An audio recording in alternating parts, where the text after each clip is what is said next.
ஒரு அழகான கிராமத்தில் கணவன் மனைவி 2 பேர் இருந்தாங்க. அந்த கணவன் எப்பயுமே மனைவியை ஏளனமாகவே பேசுவார்.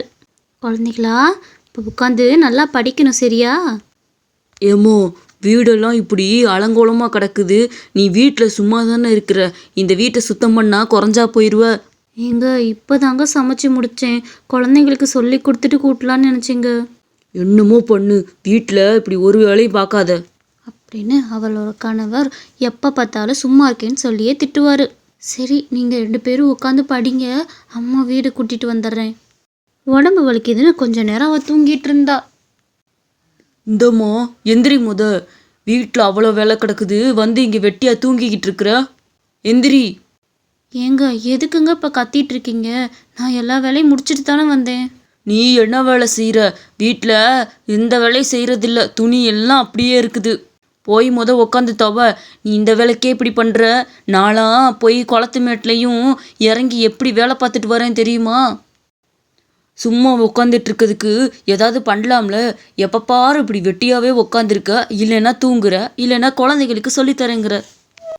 ஏங்க இப்படி பேசுகிறீங்க? நான் வேலையாங்க செய்யாமல் இருக்கேன். நான் எல்லா வேலையும் செஞ்சுட்டு தாங்க இருக்கேன். எனக்கும் உடம்பு வசதியாக இருக்கும்ல. நீ பார்க்குறதெல்லாம் ஒரு வேலைன்னு உனக்கு அசதி வேற வருதாக்கும். என் வேலையை நீ வந்து பார்த்தேன்னா உனக்கு தெரியும். இந்த வேலை செய்கிறதுக்கே நீ மூக்கால் அழுகிற. போய் முத வேலையை பாருப்போ. இவர் வர வர ரொம்ப நம்மளை தாழ்த்தி பேசுகிறாரு. அவர் செய்கிற வேலை தான் கஷ்டமாக இருக்குன்னு நினைக்கிறாரு. ஒரு நாள் அவங்க மனைவி அவங்க கணவனுக்கு பாடம் புகட்டுன்னு நினச்சாங்க. ஏங்க, நான் எங்கள் அம்மா வீட்டுக்கு போகிறேங்க. அங்கே ஃபங்க்ஷன் வேறையா. நான் போய் எல்லாத்தையும் கவனிச்சுக்கிறேன். நீங்கள் நாளைக்கு மட்டும் குழந்தைய பார்த்துக்கங்க. நான் 6 மணிக்கு வந்துடுவேன். சரி சரி, போயிட்டு வா. நீ இருந்து ஒன்றும் பிரயோஜனம் இல்லை, இல்லாமல் இருந்தாலும் ஒன்றும் பிரயோஜனம் இல்லைப்போ. இதெல்லாம் ஒரு வேலைன்னு என்கிட்ட சொல்லிட்டு வேற போகிற. போ, நான் பார்த்துக்கிறேன் எல்லாத்தையும். கணவனுக்கு பாடம் புகட்டணும்னு அவளும் ஊருக்கு போகிறேன்னு சொல்லிட்டு போயிட்டா. அடுத்த நாள் காலையில் ஆச்சு. வேலையெல்லாம் அந்த கணவரே செய்ய ஆரம்பித்தார். மணி ஆயிடுச்சு. முத டீயை போட்டு குழந்தைகளுக்கு கொடுப்போம், அதுக்கப்புறம் எல்லா வேலையும் பார்த்துக்குவோம். டீயை போட்டு குழந்தைகளை எழுப்பிட்டு இருந்தான். எந்திரிங்க பிள்ளைங்களா, பிள்ளைங்களா 2 பேரும் டீ குடிச்சிட்டு போய் குளிங்க. அப்பா வீடு கூட்டிட்டு அதுக்கப்புறம் மற்ற வேலையை பார்க்குறேன், சரியா? வீடு கூட்ட ஆரம்பித்தான். ஆனால் அந்த 2 பிள்ளைங்க கூட்டவே விடலை அவனை. 2 பேரும் ஓடி ஓடி விளாண்டுட்டு அவங்கள கூட்டவே விடலை. என்னை பிடி, நாங்கள் வர்றேன் பாரு. வா வா, என்னை பிடி பார்ப்போம். இப்போ நான் வர்றேன், நீ என்னையே பிடி பார்ப்போம். உன்னையெல்லாம் நான் ஈஸியாக பிடிச்சிருவேன், இரு வரேன் அப்படின்னு 2 பேரும் விளாண்டுட்டு வீடு ஃபுல்லாக திருப்பி திருப்பி குப்பையாக்குனாங்க. இந்த பிள்ளைங்க நம்மளை கூட்டவே விடாதுக போல. கூட்டின இடத்துல திருப்பி கூட்டிகிட்டு இருக்கேன். மாத்துக்கட்டில் குப்பையை போட்டுக்கிட்டே இருக்குகளே. சப்பா, ஒரு வீடு கூட கூட்ட முடியல. அப்பா, எனக்கு பசிக்குதுப்பா, வேமா வந்து தோசை சுட்டு கொடுங்க. அவனும் தோசை சுட்டு கொடுத்துட்டு இருந்தான். அப்பா, அவனுக்கு மட்டும் மொறுன்னு சுட்டு தரீங்க, எனக்கு மட்டும் மொந்தையாக சுட்டு தரீங்க. எனக்கு அந்த மாதிரி தான் வேணும் தோசை.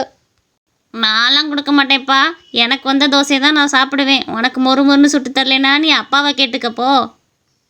2 பேத்துக்கும் நான் மொறுன்னே ஊற்றி தரேன், தயவு செஞ்சு சண்டை போடாமல் சாப்பிடுங்க அப்படின்னு சண்டை போட்டுக்கிட்டே சாப்பிட்டுட்டு இருந்தாங்க 2 பேரும். அவனால் அடக்கவே முடியல. தோசையெல்லாம் சுட்டு முடிச்சுட்டு துணியெல்லாம் துவச்சி காய போட்டுட்டு இருந்தான். பா, எவ்வளவு துணி! பார்க்க தான் இந்த வேலையெல்லாம் ஈஸியாக இருக்குது, ஆனால் செய்யும் போது தான் தெரியுது.